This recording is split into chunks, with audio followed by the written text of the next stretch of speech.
ක්‍රියාකාරීත්වය කුමන අයුරින්ද සිදුවුණේ යන්න ඔබේ අවධානයට යොමු කරන්නයි මේ සූදානම. අද දිනේ කොටස් වෙළඳපොළ ඍණාත්මක පසුබෑමක් වාර්තා වේ.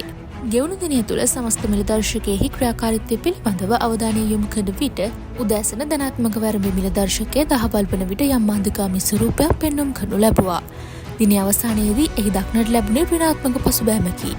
පෙර දිනේ සමග සසඳන විට 0.44ක ඍණාත්මක පසුබෑමක් වාර්තා කරනු ලබන අතර ඒ එකක ලෙස එකක 103.73ක පහළ යාමකි. දිනේ අවසානයේදී සමස්ත මිල දර්ශකයේහි ඒකක අගය සටහන් වූයේ එකක 23,627.87ක් ලෙසයි. එමෙන්ම තෝරාගත් සමාගම නියෝජනය කරන S&PSL 20 මිල දර්ශකයේහි ක්‍රියාකාරීත්වය පිළිබඳව අවධානය යොමු කරන විට එයද ආරම්භයේදී ධනාත්මක වර්ධනයකින් ආරම්භී අතර උදෑසන 10 පමණ පසු වන විට යම් මාන්දිකාමී ස්වරූපයක් පෙන්눔 කරනු ලැබුවා. දිනේ අවසානයේදී එහිද දක්නට ලැබුණේ ඍණාත්මක පසුබෑමකි. පෙර දිනේ සමග සසඳන විට 0.32ක ඍණාත්මක පසුබෑමක් පෙන්눔 කෙරුව අතර ඒ එකක ලෙස එකක 20.73ක පහළ යාමකි. දිනේ අවසානයේදී S&PSL 20 මිල දර්ශකයේහි ඒකක අගය සටහන් වූයේ ඒකක 6,539.35ක් ලෙසයි.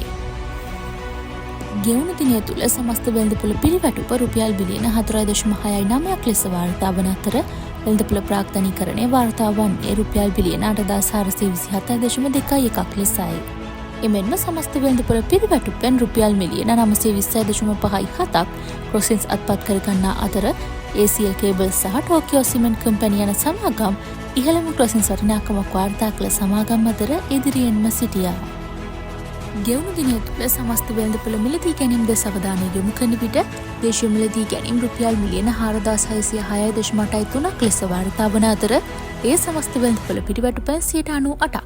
එමෙන්ම විදේශීය මිලදී ගැනීම් රුපියල් මිලියන 79.52ක් ලෙස වාර්තා වූ අතර ඒ සමස්ත වෙළඳපොළ පිරිවැටුපෙන් 2%ක් ලෙසයි වාර්තා වන්නේ.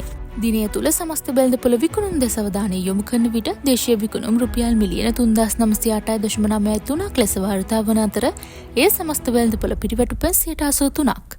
එමෙන්ම විදේශීය විකුණුම් රුපියල් මිලියන 777.41ක් ලෙස වාර්තා වන අතර ඒ සමස්ත වෙළඳපොළ පිරිවැටුපෙන් 17%ක් ලෙසයි වාර්තා වන්නේ.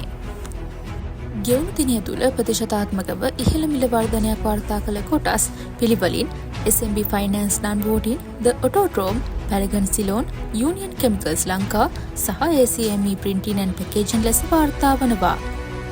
එමෙන්ම ප්‍රතිශතාත්මකව මිල ගණන් පහළ ගිය කොටස් පිළිවෙලින් Kerner House Global Solutions, York Arcade Holdings, Desagro Non-Voting, Dialog Finance සහ Colombo Dockyard ලෙස වාර්තා වනවා. ගෙවුණු දිනය තුළ සමස්ත මිල දර්ශකයට ඉහළ ධනාත්මක බලපෑමක් ඇති කළ කොටස් පිළිවෙලින් සෙන්කඩගල ෆයිනෑන්ස්, ඩයලොග් කාසියාටා, වින්ෆෝස්, කාසන් කම්බර්බැජ් සහ හේලිස් ලෙස වාර්තා වනවා. එමෙන්ම සමස්ත මිල දර්ශකයට ඉහළ ඍණාත්මක බලපෑමක් ඇති කළ කොටස් පිළිවෙලින් Colombo dockyard, commercial bank of Ceylon, nations trust bank, Sampath bank සහ 8 කෙනිස් පෙන්ස් ලෙස වාර්තා වනවා.